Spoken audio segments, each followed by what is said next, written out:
Moving on with DCU news, Andy Muschietti teases that updates on Batman: The Brave and the Bold will be coming in a couple months. Source here is Variety. Ricky, my big thing here is Andy Muschietti talking about The Brave and the Bold, and there's been a lot of speculation whether he's going to still be the director of The Brave and the Bold following the reception of The Flash. James Gunn calling The Flash like awesome, one of the best superhero movies he's ever seen, comic book movies he's ever seen. I don't even know if that was bullshit or not. I think it was kind of like funny, filled with like some hijinks, that he might have actually dug. So like when people say like, I think some people fell in the trap, like trying to promote that movie. He also just took over DC when that movie released, so maybe that has a lot to do with it. But this movie, Brave and the Bold, Andy Muschietti still directing it. You think he's gonna be there? Like he's the guy? Like does this confirm he's the guy? I think this confirms it. Because why would he be teasing that updates will be coming in a couple of months by a credible source in Variety? He's been talking. He's been talking with James Yeah. Gunn. So he's confirmed the guy for this. I don't like that. And I'm officially nervous for Batman in the DCU. You want to wait for Welcome to Derry to say that? No, I don't. What if Welcome to Derry blows your mind? I would have the same thoughts because I've seen The Flash. And you've seen what he's done with Batman. And the DCU and like the DC, I should say, and comic book movies and whatnot. That's not what we need in Batman. Okay. I know that's not what we need. I'm wondering what Andy Muschietti pure Batman movie would look like. Because he was putting in two different Batmen that weren't his Batman infused in a movie that was focused on the Flash.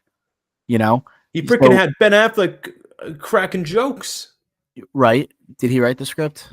But he could have. He said he could have taken that out. I don't know if I was asking. I didn't know if he did write the script or not. I don't think he's not writing this script. I think if you want a dark, like scarier, Batman, I think he could do it. I mean, he's made some of the most popular, popular horror products of the last 10 years. I think I don't want to dismiss him. I'm really looking forward to Welcome to Derry. And I think The Flash, it was like, you had to deal with such a shitstorm with that movie, and the tone did not fit what Andy Muschietti had done previously. Like that movie is kind of the anomaly when he's making like two It movies. He has Welcome to Derry coming out. This was the movie in the middle. It was like he got an opportunity to do something big, and then like a total shitstorm happened. So I'm giving him the benefit of the doubt when a lot of people, I initially thought the same thing as you, but I'm a little bit optimistic, I guess. I'm not going to put a 0% chance that he can do it, but he has a big plus sign in front of him. He did some cool stuff with Keaton's Batman in that movie in terms of the action sequences. Like I freaking dug some of that shit in The Flash. I did too. I just hated the approach to Affleck, the approach to Keaton. I didn't like that. And for him to tackle a Batman movie and to say, hey, we trust you with the vision for Batman in the DCU, makes me nervous. I think it should make everyone nervous. When they have that scene with the Batwing with Keaton flying in, the action sequences you never thought you would get from Keaton, that's where I was like, that scene should make you think like we could have something pretty cool, because like, he's slinging the Batarang in that scene. He's like tying people's legs up, has like that score that goes with it. Like that one scene gives me a little bit of hope. The lines and like the corniness and like the meta-ness of the performance to me was kind of weird, where he was saying lines from 1989 Batman. Like that part doesn't work for me. But in terms of like the way it was shot, it's kind of cool, you know? This sounds awfully familiar. This sounds a lot like Mr. Zack Snyder. No, arguably but like, has the best Batman action sequence there is. But the dialogue was different. The dialogue was too serious. It was like you could. It was so serious that you took nothing seriously. The Flash was like, it's so corny that you're just like brushing it aside. I just want to see Batman on screen. Yeah, I'm just saying. Like, I think there is a chance that this works. I will say, if you told me like yes or no, should Andy Muschietti be the Batman guy, not for a movie, but for Batman in the DCU for the next 10 years, I'll say no. Do you think that this news of a potential, like maybe they cast the new Batman, is this like going to happen middle of 2026? Do you think it's early 2026, like Lantern in between Lanterns and Supergirl? Do you think it's like summer before Clayface comes out and you have the established Gotham City in the DCU? When do you think we find out who Batman is? I think so. I think they're going to greenlight Brave and the Bold, officially put a date on it in a couple of months, like Machete said. I think that's the update he's saying. I don't think the update is we're gonna cast the Batman. I think it's just like, hey, like Release we date. huh? Release date? Yeah. Okay. We're because you get a release date before you cast in a movie, anyways. Look at Yeah, Miami Ghost. I didn't know I like a release. I think this movie they're gonna keep pushing when they can announce stuff because the Batman Part 2 hasn't come out yet. Right, but I think you bring up a good point with Clayface where you're gonna have that's Gotham City. Like you need to establish your Gotham now. You've talked about it in other projects. You've talked about it in Superman. You talked about it in Peacemaker. You're about to be in Gotham. Like you need to kind of say, "Hey, Batman's here." By the way, because the Clayface is not an Elseworlds project. That is a TCU project. So I think in a couple of months, like Machete said, we're gonna get a release date and say green light Brave and the Bold with Andy Machete. We're doing this, and the Ghost Rider, whoever they talked about, will get a name. I think that is the update, and then around Clayface time, we will get a Batman. So what is that? Middle of next year or April next year? Let's see. Clayface 2026 date.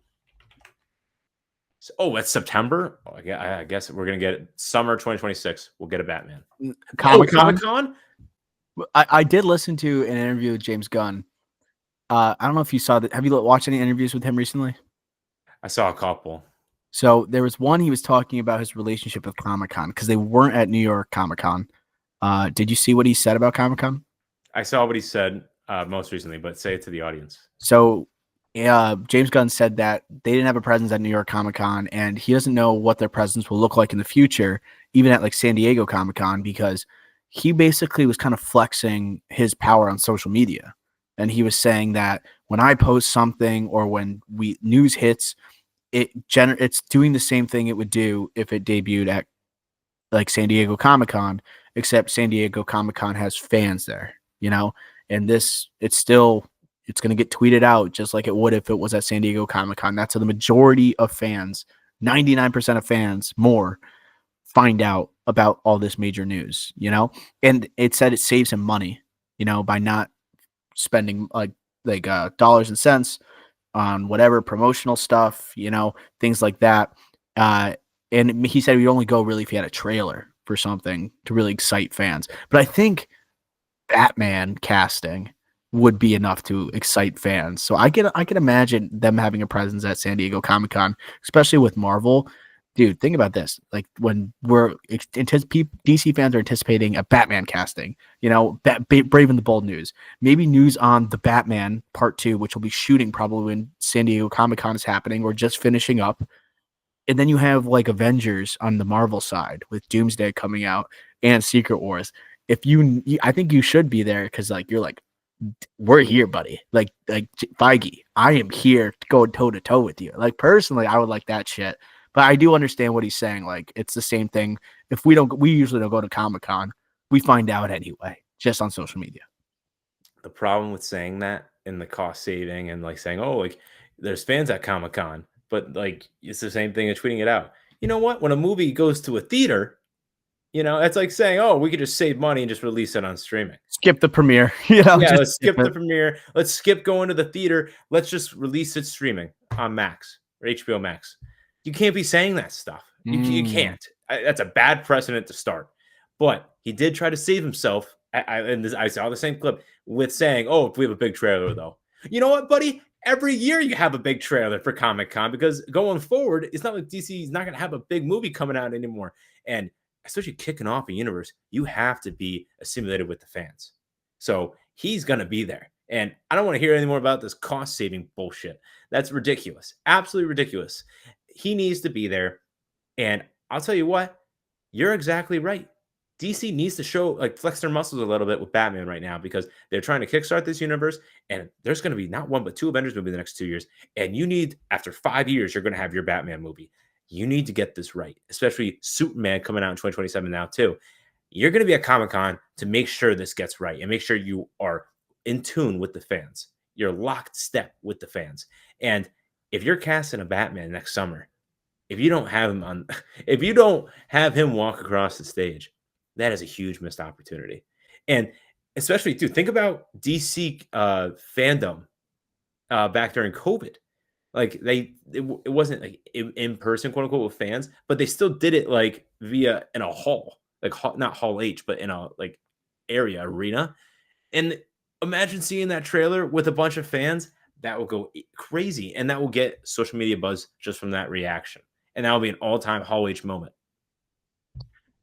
I think it would be such a cool opportunity. And people always try and dismiss the idea of Marvel versus DC. There is a rivalry.